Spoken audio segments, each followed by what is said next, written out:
Buenos días, mi nombre es Diego Guarín. En el día de hoy vamos a hablar de trabeculectomía, sus indicaciones y sus complicaciones tempranas más frecuentes. Entonces, la trabeculectomía fue un procedimiento que tiene como objetivo, es un procedimiento quirúrgico que tiene como objetivo buscar una nueva vía de drenaje para el humor acuoso y lo hace a través de dos maneras. De la primera, a través de que el humor acuoso drene directamente al espacio conjuntival o drene a través de la conjuntiva y pase por la lagrimal. Es la manera como lo puede hacer. Es el procedimiento filtrante más usado para tratar el glaucoma y se cree que disminuye la presión intraocular más o menos un promedio entre 8 a 10 milímetros de mercurio.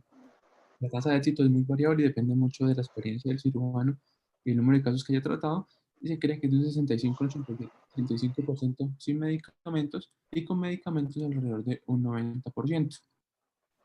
En algunos procedimientos que, por ejemplo, han perdido su ampolla o que su ampolla no está tan viable, más o menos a 5 años de seguimiento, la PIO se ha encontrado que se logra un buen control de más o menos 17 milímetros de mercurio. Entonces, la trabeculectomía hace parte de los procedimientos filtrantes que son considerados procedimientos vigilados. ¿Y por qué son llamados de esta manera? Porque generan una salida retardada del humor acuoso y porque tiene menor tasa de complicaciones o hipotonía o hemorragia supracoroidea si se compara con procedimientos que son de tipo perforantes. La desventaja que tiene este procedimiento es que no puede que en algunas ocasiones la PIO que se logre o que se busque obtener en este paciente no sea la adecuada. Entonces hay muchos factores que me afectan la cicatrización de la trabeculectomía y eso incide pues en los resultados que vamos a obtener clínicamente en el paciente, y en uno de ellos tenemos el flujo del humor acuoso. A medida que tenemos mayor flujo de humor acuoso, tenemos mayor cantidad de citoquinas, mayor cantidad de células, y eso va a incidir en la cicatrización que tengamos en la ampolla. El tamaño de la esclerotomía también es muy importante. En un principio se creía que entre mayor fuera el tamaño de la esclerotomía, era mejor para filtrar, pero después se encontraron que no, ni tan grande ni tan pequeño, pues es lo ideal. La hipotonía, si tenemos una hipotonía muy marcada, el ojo pues, no va a tener una cicatrización adecuada y también va a afectar el resultado. Y el uso también de antimetabolitos disminuye la tasa pues, de cicatrización. En algunos casos se ha encontrado que es beneficioso y en otros que no es tan beneficioso. Y eso se debe a que la definición de los autores del uso de la dosis de los antimetabolitos o la manera como se va a aplicar es muy diferente. Eso unos lo hacen de manera con esponja, otros lo hacen directamente subconjuntival, y eso cambia mucho los resultados que hay en la serie de estudios. Sin embargo, con los antimetabolitos, lo que se ha logrado es que hasta el 85% de los pacientes, después de que se utilizan estos medicamentos, logran una PIO adecuada, y si miramos a 5 años, la viabilidad o la tasa de éxito de este procedimiento es de un 65%, si a 10 años es de un 40%. Tenemos otros factores, como vemos acá en la tabla que tenemos a la derecha, que también son importantes, pero los que tienen mayor importancia en cuanto a la cicatrización que van a generar en la ampolla son que tenga una cirugía previa, que sería un factor fuerte, que haya inflamación conjuntival. Siempre que tengamos tindal o células en el postoperatorio de esos pacientes, es un mal, pues, no es bueno para el ojo porque afecta el proceso de cicatrización. Que tengamos neovascularización, que tengamos una presión intraocular alta previa a la cirugía o alta posterior a la cirugía, diabetes, la cirugía de catarata, la raza, que se haga un procedimiento combinado, que se haga una cirugía con flap conjuntival de base limbo, o que tengamos un postoperatorio de cirugía de catarata y pues el tiempo de cirugía que se tome para realizar el procedimiento. Entonces, ¿cuáles son las indicaciones que se toman para que un paciente sea llevado a una trabeculectomía? Una de ellas es un paciente que tenga un dolor incontrolable. Hablamos de un dolor incontrolable con una presión intraocular muy elevada y que no se controle con medicamentos. Tengamos un daño en el nervio óptico a pesar de terapia médica máxima y tengamos una excavación progresiva cuando analizamos el paciente, cuando tengamos una pérdida progresiva de la capa de fibras nerviosas o cuando veamos un nervio que está muy pálido y que tiene adicional a eso pérdida del campo visual progresivo, una PIO que se crea, que va a tener un mal pronóstico a pesar de que tenga pues, el tratamiento máximo tolerado por el paciente, que el paciente no pueda tolerar medicamentos antiglaucomatosos, que tenga una vivienda lejana, que tenga un difícil seguimiento pues el paciente no puede hacer un seguimiento continuo, tenían como las indicaciones para realizar este procedimiento quirúrgico. Entonces, el procedimiento clásico fue descrito en los años 60 en el hospital de Moorfields, y estas eran como sus indicaciones. Generalmente se hacía el procedimiento hacia superior, más o menos a 1 milímetro nasal. Se toma 1 milímetro hacia nasal y ahí es donde se realiza el procedimiento. Se hace una sutura corneal para traccionar el ojo, se hace una cauterización leve epiescleral, se hace un flap escleral, que esto varía mucho. Algunos autores hablan de un tercio, otros hablan de un medio del grosor escleral. Y lo que uno ve cuando está haciendo el flap es estas estructuras que vemos acá y uno las tiene que reconocer, una que sería la córnea, esta es una azul, el espolón escleral y la esclera. ¿Y por qué es importante reconocer esta parte anatómica? Porque más o menos a este nivel posterior del espolón escleral es donde se va a utilizar el punch de Descemet para hacer la esclerotomía, una iriectomía que también depende mucho de los autores.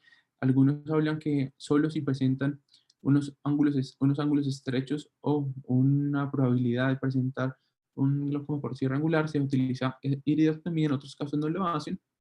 La reaproximación del flap, que vamos a mirar ahorita, y el cierre del flap conjuntival. Entonces, las técnicas que tenemos pues que se hacen en este momento son con dos tipos de base. Una que sería la base limbo, que sería el caso de acá, y otra que sería la base Fornix, que es ese caso que vemos acá.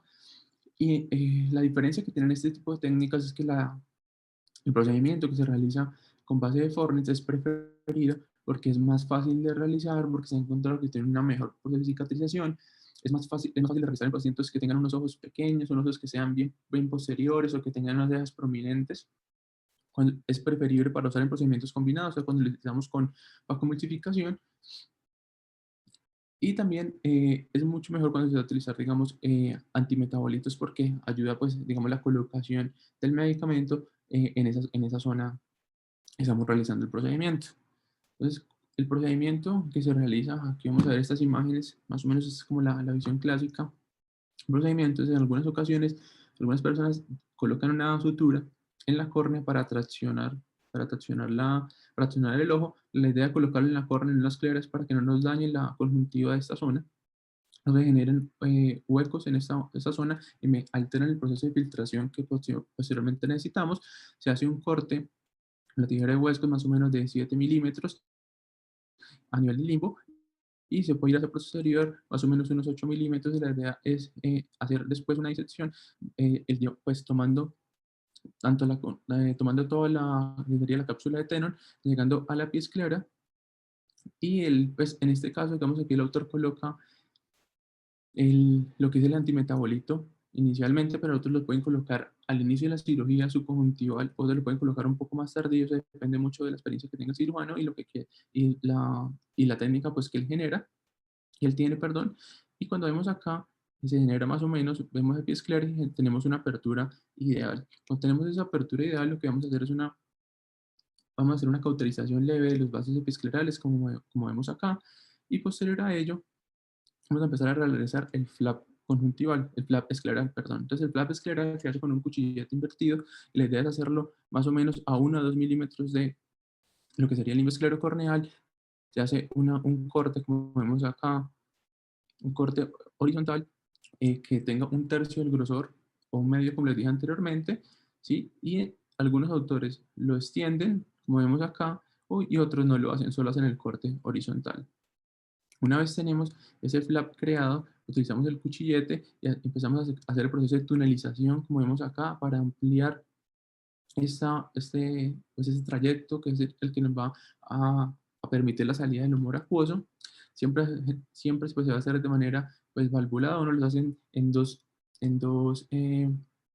pasos, otros lo hacen en tres, escalonado. La idea es ingresar, puede ser a 15 grados, y después se ingresa a 45 grados hacia la cámara anterior para realizar el procedimiento.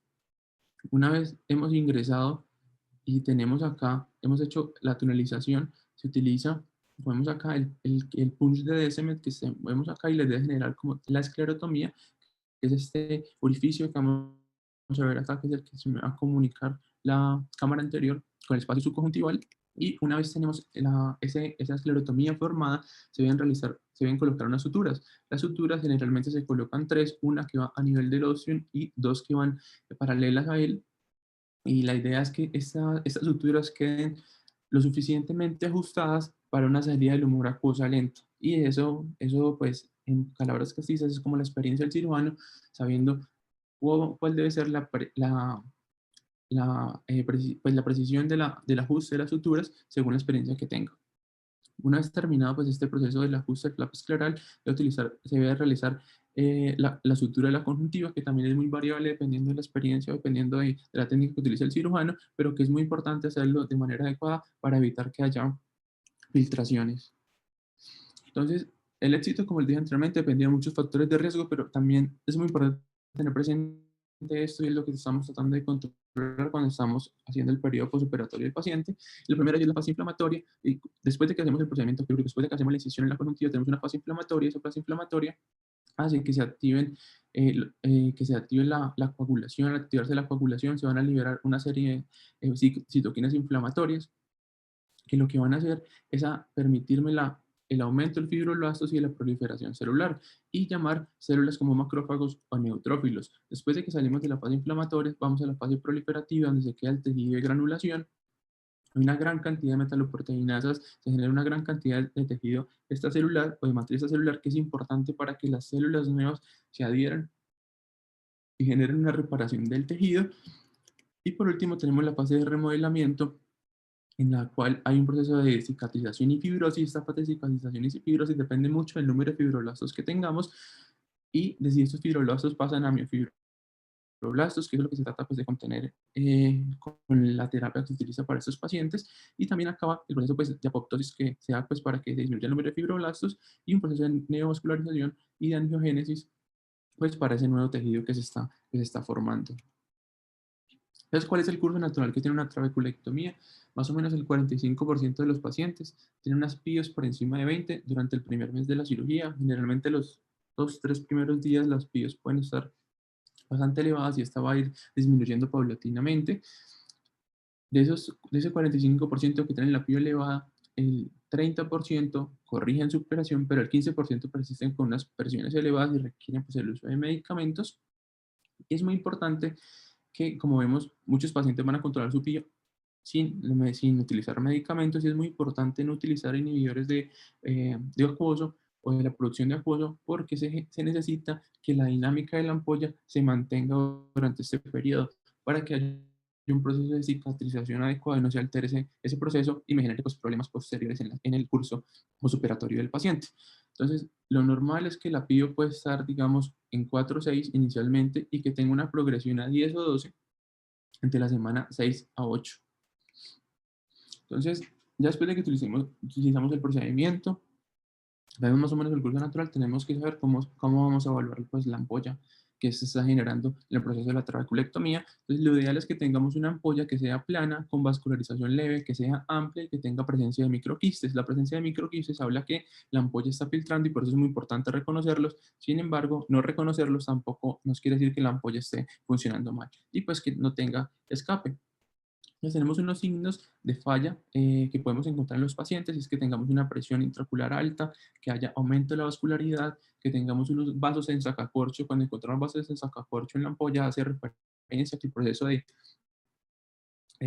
fibrosis se está generando, que haya una reducción en el área de la ampolla, que la ampolla esté muy alta, que haya un ciste o un quiste de Tenon, que haya un drenaje, pues que haya una fuga por la herida, o que tengamos la presencia de microquistes, aunque aquí lo coloco como signos de falla, generalmente lo que se relaciona son con un buen pronóstico si los encontramos. El problema es que, digamos, muchas ocasiones son difíciles de observar y por eso, como un ejemplo acá tenemos, esta sería una manera de evaluar cómo se encuentra la ampolla utilizando la lámpara de hendidura, y esa es la clasificación de Indiana. Lo que uno recomendaría es que se encontrara en esta columna, ¿sí?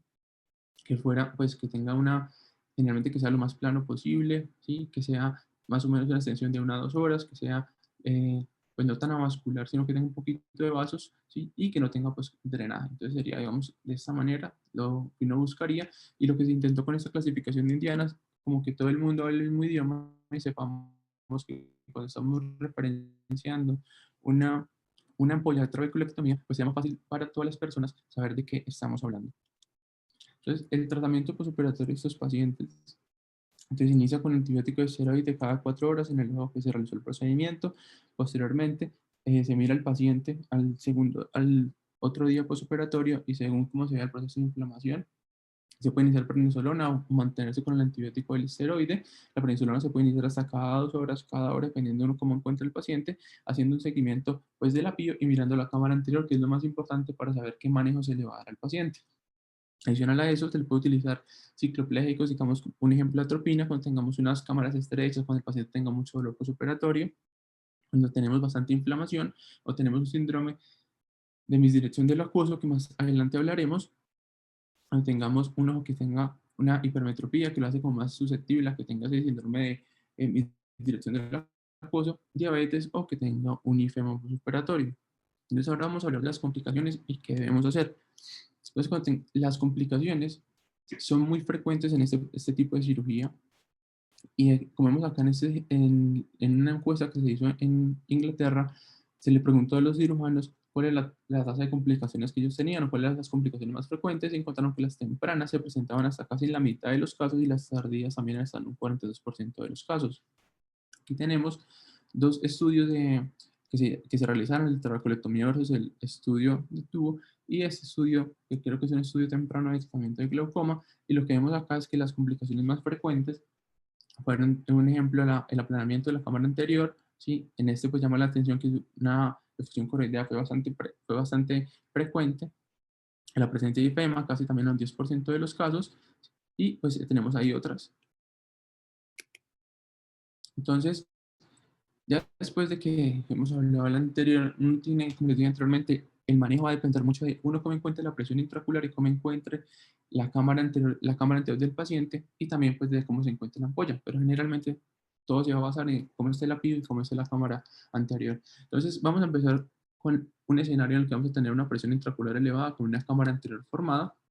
Cuando tenemos esto, lo primero que tenemos que hacer es una agonoscopia. Siempre que tengamos un paciente en un periodo postoperatorio, lo primero que debemos hacer es una agonoscopia y es importante mirar cómo se encuentra el ópsion. Entonces, el ópsion puede estar así, ¿sí? Que se puede estar obstruido por iris, como se ve en esta imagen, como se ve en esta de acá, una pupila discórica en el cual el iris pues, está yéndose hacia el sitio donde está la esclerotomía. También podemos ver si tiene sangre, si tiene vitrio, ¿sí? Que son importantes para saber por qué está ocurriendo ese proceso de aumento de la presión intraocular por un proceso de obstrucción pues, al nivel del óseo. Entonces, lo que se ha encontrado es que el sangrado se puede presentar hasta en el 6 al 25% de los casos, y en el caso que tengamos esa sangre a nivel del óseo, podemos utilizar esteroides a dosis altas únicamente, masaje, que más adelante miraremos cuáles son las pautas de él, y también se ha utilizado algunos medicamentos que ayudan a disolver el coágulo, como el TPA. Tenemos también, cuando encontramos iris y la presencia del iris es leve o es muy poca, podemos hacer un procedimiento de clase para hacer un procedimiento fotodisruptivo, que lo que permite hacer como una contracción de ese iris y que el iris se desaloje del sitio donde se encuentra la esclerotomía. Podemos colocar viscoelástico. Al colocar viscoelástico hacemos una profundización de la cámara y lo que buscamos es que el iris se vaya hacia posterior y de esa manera pues me libere el ópsion y permite un adecuado drenaje del humor acuoso. En caso ya que el paciente, a pesar de lo que hicimos, no nos mejore, debe ser llevado a cirugía para hacer una iridectomía quirúrgica. Y en el caso que tengamos vitrio, se puede utilizar láser o en muchas ocasiones es necesario hacer una vitrectomía anterior, o sea, llevar al paciente a cirugía nuevamente. Acá, perdón, entonces tenemos acá el otro escenario, que es un paciente que tenga una PIO elevada con una cámara anterior formada, pero que al hacer la colonoscopia encontramos que no tiene ninguna alteración a nivel del óseo. Entonces, si vemos que no tenemos ninguna alteración del óseo, podemos pensar que tenemos una resistencia a nivel del flap escleral. Si tenemos ese escenario, si tenemos este caso, tendremos dos escenarios clínicos posibles. Uno es que las suturas nos quedaron muy ajustadas al hacer el procedimiento, y en ese caso debemos de realizar masaje o suturólisis, o que tenemos sangre o fibrina a nivel del flap, que también vamos a utilizar masaje o suturólisis, sabiendo que la suturólisis se hace de manera muy temprana, tiene muy alto riesgo de hipotonía y de falla en el postoperatorio del paciente si se utiliza de manera muy temprana, o también el uso de medicamentos que ayudan a disolver el coágulo. Entonces vamos a hablar primero del masaje. El masaje que se utiliza para este tipo de cirugía es un procedimiento que no está, que no está como que no tiene un protocolo estandarizado. Entonces, cada autor tiene como una manera de realizarlo, no se sabe por cuánto tiempo realizarlo, ni exactamente en qué sitio del globo ocular tampoco se debe realizar.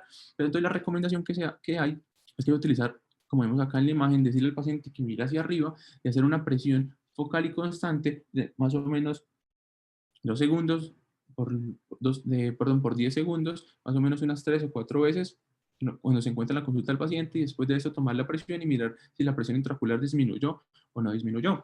En algunos otros casos, utilizaba el tonómetro de Goldman, se coloca el paciente en la lámpara en vidrio y se le coloca una presión de 50 o 60 milímetros de mercurio, y también se deja por un tiempo predeterminado, y después se vuelve a tomar la presión para mirar si la presión disminuyó. En caso ya que una vez el paciente ya se haya hecho el masaje, lo haya hecho el médico, se recomienda pues que el masaje, cuando lo vaya a realizar el paciente, sea un poco posterior, no en el posoperatorio inmediato, porque puede alterar el proceso de cicatrización que tenga esta trabeculectomía, y porque este procedimiento no está exento de que tenga alguna complicación, como una ruptura de las suturas, como una ruptura de la conjuntiva, que tengamos también una blebitis o pues una blebitis, una inflamación, una infección, perdón. Entonces es muy importante que cuando lo va a realizar el paciente, hay que explicarle muy bien qué va a hacer y decirle que lo puede hacer mirando hacia arriba, nunca hacia abajo. Es mejor hacerlo en la parte inferior del globo, en la parte inferior del globo ocular, haciendo presión en la parte de la esclera, más o menos durante 10 segundos y unas 4 veces al día, aunque la cantidad de veces que se utiliza al día depende mucho de cómo se encuentre clínicamente el paciente.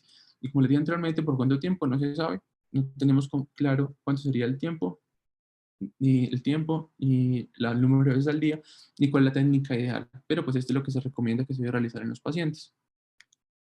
También tenemos la suturólisis, y la suturólisis sería el procedimiento a seguir cuando tenemos un paciente al que le estamos realizando masaje ocular y que no mejora.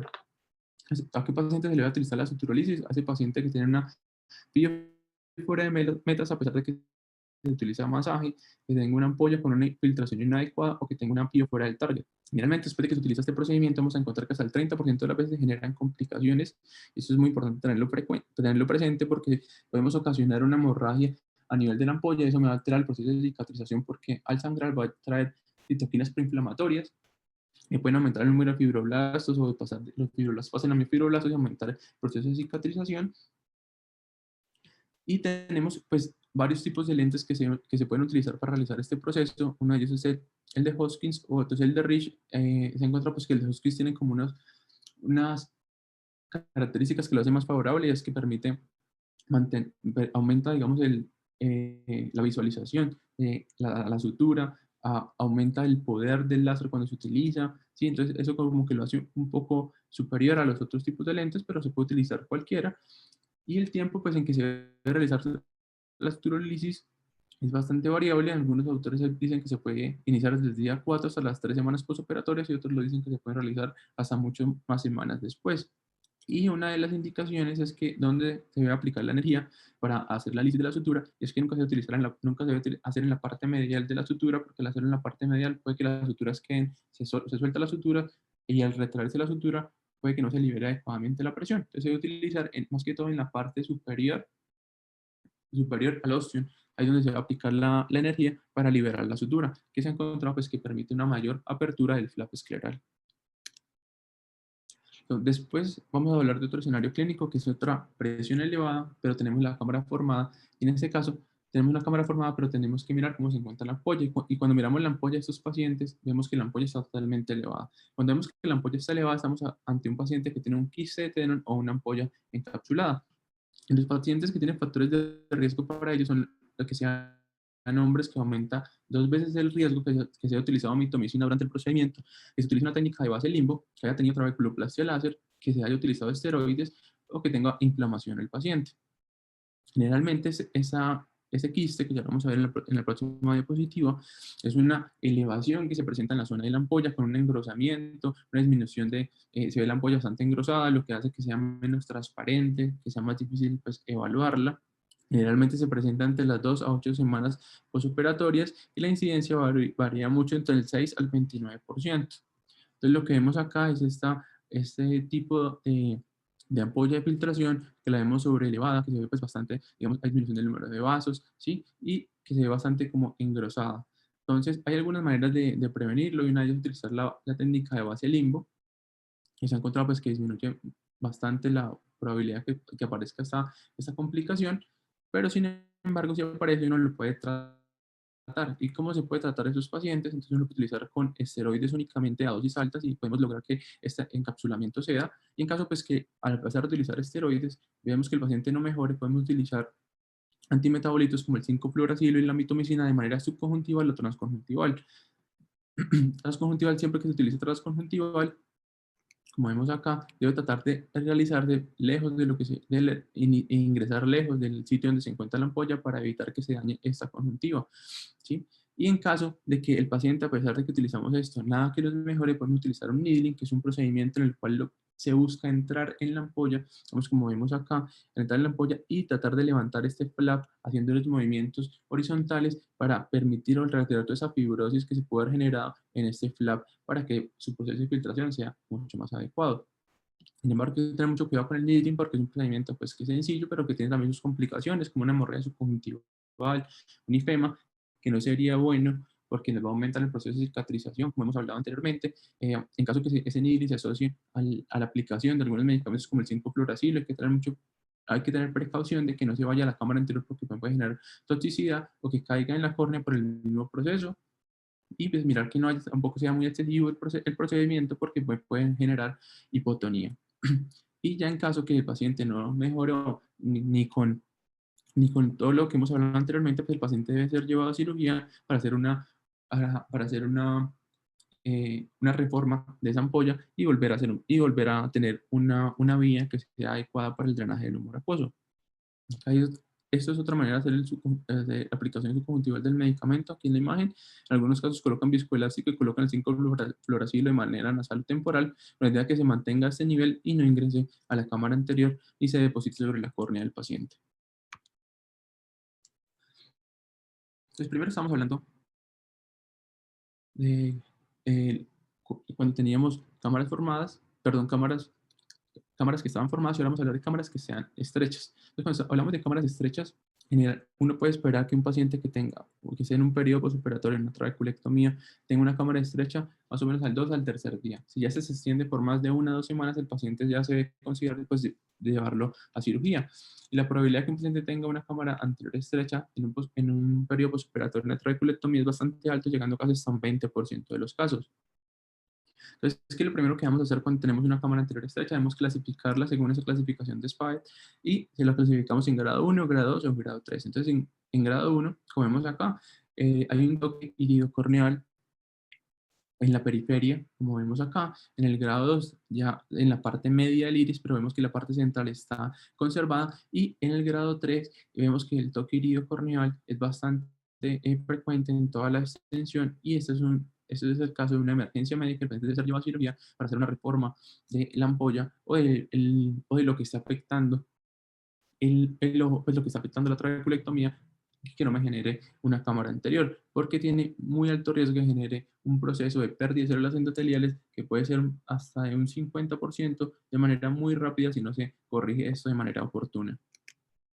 Entonces aquí tenemos otros escenarios, entonces vamos a hablar de una cámara anterior estrecha, pero tenemos una pio baja. Entonces cuando tenemos una cámara estrecha y una pio baja, lo primero que tenemos que hacer es mirar el seidel del paciente y mirar cómo se encuentra la ampolla. Si tenemos un seidel positivo y una ampolla plana, vamos a tener dos escenarios. Uno es que haya un daño en la conjuntiva, o sea, una microperforación, o que tengamos un cierre inadecuado de la conjuntiva. Entonces, estos pacientes se pueden manejar con atropina 3 veces al día. La idea de utilizar atropina es que me genere una profundización de la cámara.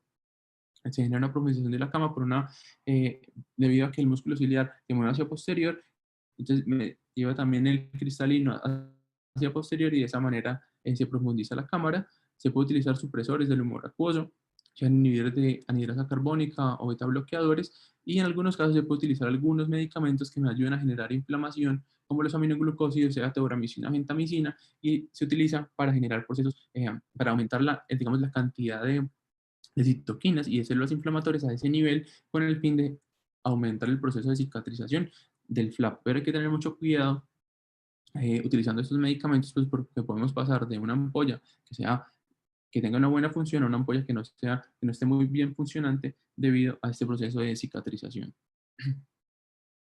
Entonces, si en el caso que utilizamos medicamentos el paciente, digamos, no mejora, podemos utilizar el uso de parche. Entonces, se puede utilizar un parchecito para el paciente, hacerle un seguimiento siempre frecuente para mirar si está formando cámara y el seidel se contuvo.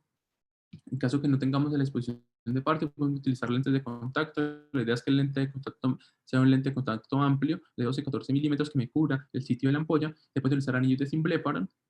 El glue, pero el glue se debe utilizar en ampollas que no estén planas ni que sean tan avascularizadas, porque me puede generar un riesgo de ruptura bastante alta. Y en muchos casos también se puede utilizar sangre autóloga. La idea es que la sangre se toma del paciente y muy rápido se toma 0,1, 0,2 milímetros y se hace lejos pues, de la ampolla, se ingresa y más o menos llenando un 50% de esa ampolla con sangre para buscar que haya mayor cantidad de citoquinas y de células inflamatorias y de fibroblastos para que me genere un proceso de cicatrización un poco más rápido. Y que ya en caso pues, de que ninguno de lo que hablamos anteriormente se pudo realizar en el paciente o me controló la filtración del paciente, se debe llevar a cirugía para hacer una revisión de la ampolla.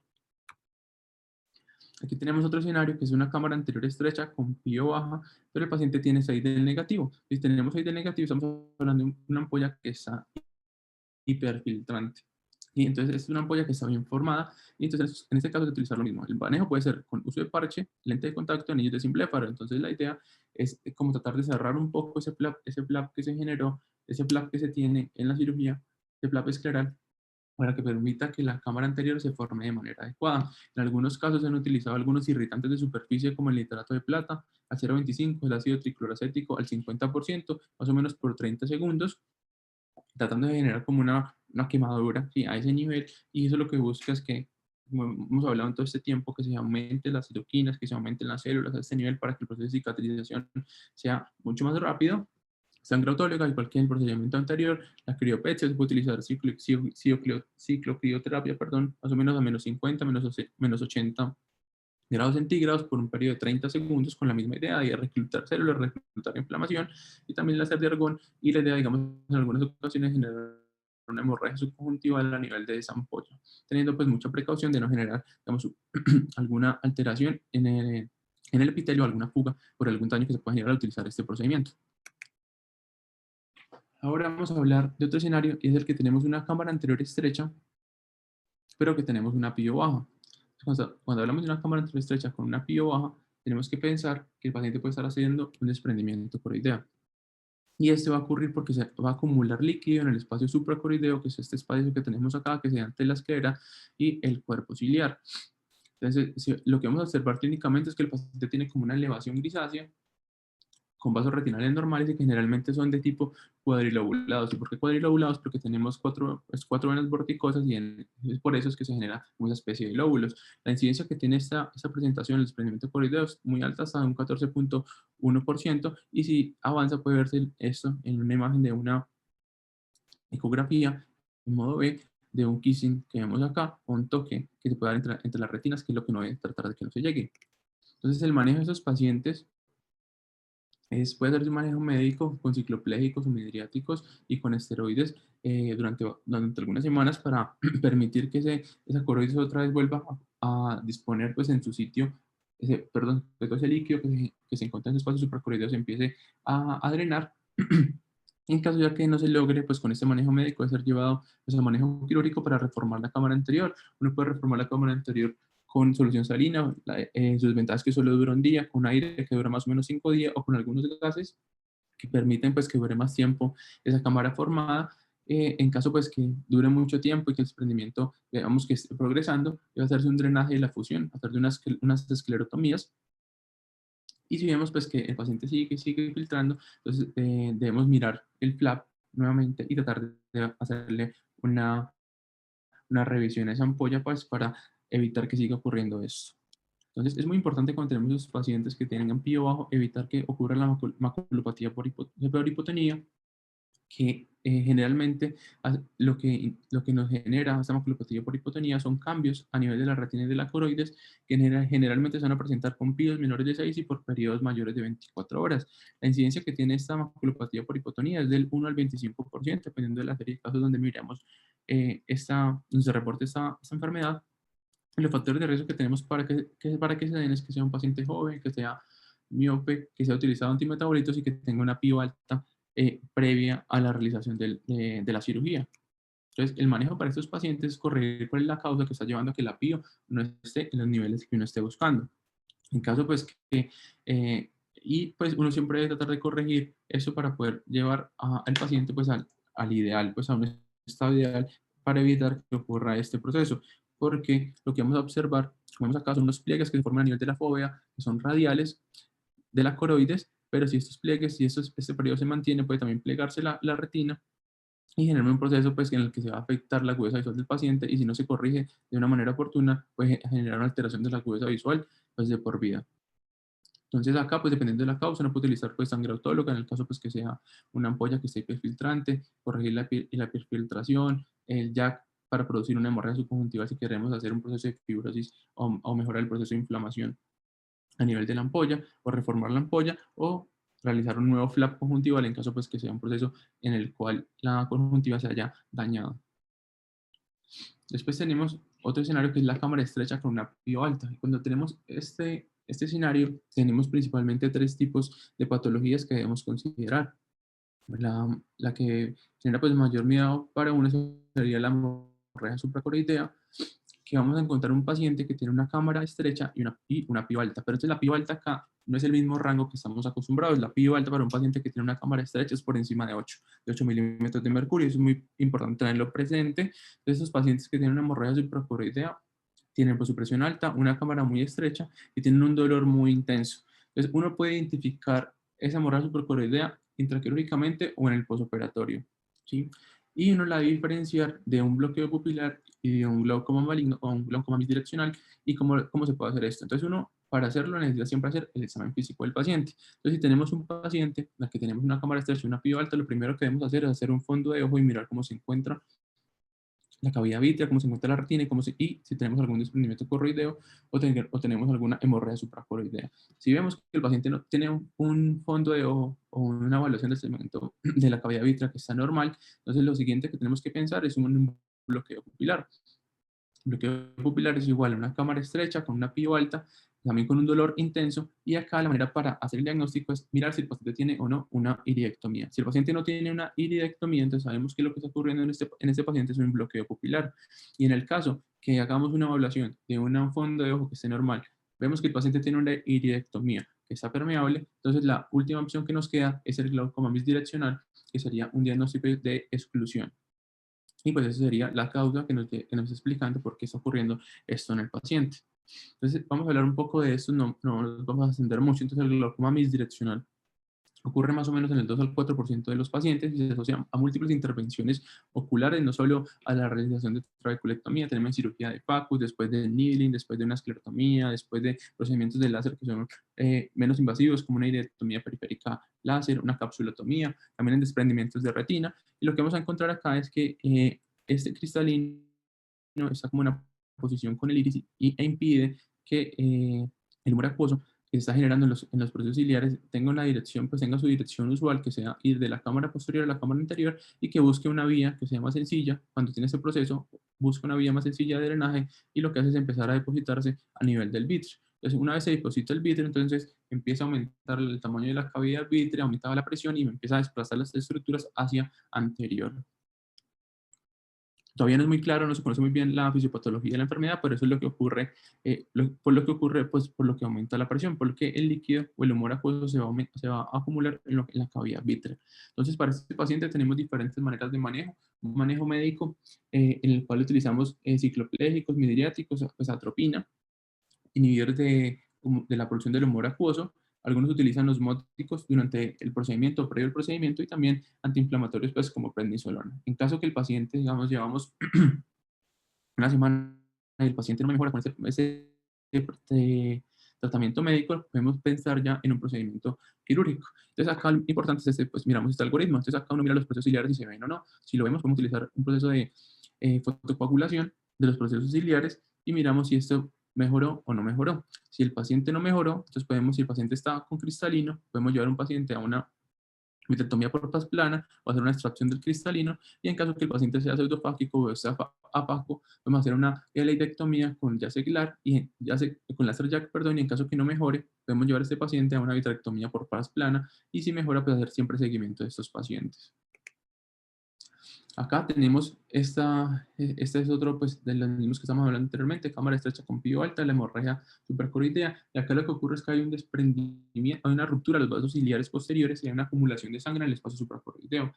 Esto hace que se acumule mucha sangre a este nivel y el riesgo es que se presente durante la cirugía o posterior a la cirugía. Pues estos pacientes tienen factores de riesgo como la edad, que tengan una PIO previa a la cirugía no controlada, una uveitis, una hipotensión prolongada, que sean diabéticos o hipertensos. Y se cree que ocurre por un descenso muy abrupto de la presión intraocular, que hace que estos vasos se rompan y pues que se acumule sangre a este nivel. Entonces, la característica es que vea un dolor, que se vea, pues que tenga un dolor intenso y que tenga una masa coroidea. Entonces, el tratamiento de estos pacientes, si es intraoperatorio, se hace una esclerotomía, como vemos acá, ¿sí? Para drenar esa cantidad de sangre. Generalmente este procedimiento lo hace un retinólogo o en el postoperatorio en algunas ocasiones se espera hasta 14 días en el momento en el cual la sangre se empieza a comalizar y cuando uno utiliza la ecografía para hacer la evaluación del paciente, se ve que disminuye la refractividad de la sangre y esto sería el momento como idóneo para realizar la esclerotomía y drenar la sangre que se encuentra en el espacio supracoroideo. Y ya para terminar, es como un resumen de todo lo que vamos a encontrar en un paciente en un postoperatorio de una trabeculectomía. Entonces, siempre, como decía anteriormente, mirar cómo se encuentra la cámara. Si se encuentra formada, vamos a mirar cómo se encuentra la presión. Si la presión está alta, miramos cómo está la ampolla. Si la ampolla está formada, entonces estamos hablando entre una ampolla que está enquistada, ¿sí? O un quiste de Tenon. Si está plana, entonces, ¿qué hacemos? Mirar, hacer la gonioscopia y mirar cómo se encuentra el óseo. Si el óseo está libre, no tiene ninguna alteración, vemos que nos quedó el flap muy ajustado y si el óseo no está bloqueado hay que mirar qué es lo que lo está bloqueando. En caso que tengamos una PIO baja con una cámara anterior que esté formada, entonces miramos cómo se encuentra la ampolla. Si la ampolla está formada, podemos tener un proceso de hiperfiltración. Y si está plana, tenemos que mirar si tiene Seidel o no tiene Seidel. Si no tiene Seidel, también se puede ver una disminución de la cantidad de humor acuoso que esté generando, que también es usual en los pacientes que son llevados a trabeculectomía por el proceso de inflamación. Y si tiene Seidel positivo, pues estamos hablando de una fuga que tenemos en la conjuntiva. Después acá igual tenemos una cámara que está plana, miramos la presión. Si la presión está alta, miramos si la ampolla está formada o está plana y pues eso es lo que está formada plana y en caso que el paciente tenga una iridoectomía y hemos descartado que tenga una hemorragia supracoroidea, estamos hablando de un bloqueo pupilar. Si tenemos una masa a nivel del fondo de ojo, estamos hablando de una masa supracoroidea y si no tenemos ni hemorragia supracoroidea, como les dije anteriormente, no tenemos un bloqueo pupilar, el diagnóstico de exclusión sería el síndrome de glaucoma misdireccional. Y en caso que tengamos una cámara plana con una presión baja, una ampolla que esté elevada, estamos hablando de un proceso de hiperfiltración, de una cámara que esté plana, una ampolla, perdón, que esté estrecha o plana, hay que mirar si tiene o está teniendo algún proceso de filtración esa ampolla por algún proceso de la herida, y si no tiene esa herida, pues podemos pensar que hay una disminución de la cantidad de humor acuoso que se está generando en ese ojo. Y eso era todo, muchas gracias. Muy bien, Diego. Completa la revisión. Bueno, algunos detalles. Uno, la trabeculectomía sigue siendo en glaucoma la cirugía por excelencia en el control de la presión intraocular. A pesar de que seguimos teniendo otras alternativas que por fortuna nos amplían el abanico para manejar nuestros pacientes con glaucoma, el mayor control lo obtenemos con esta cirugía. Pero tal como tú lo comentaste, la lucha nuestra no es solo con la técnica, sino con el proceso inflamatorio de todo mundo.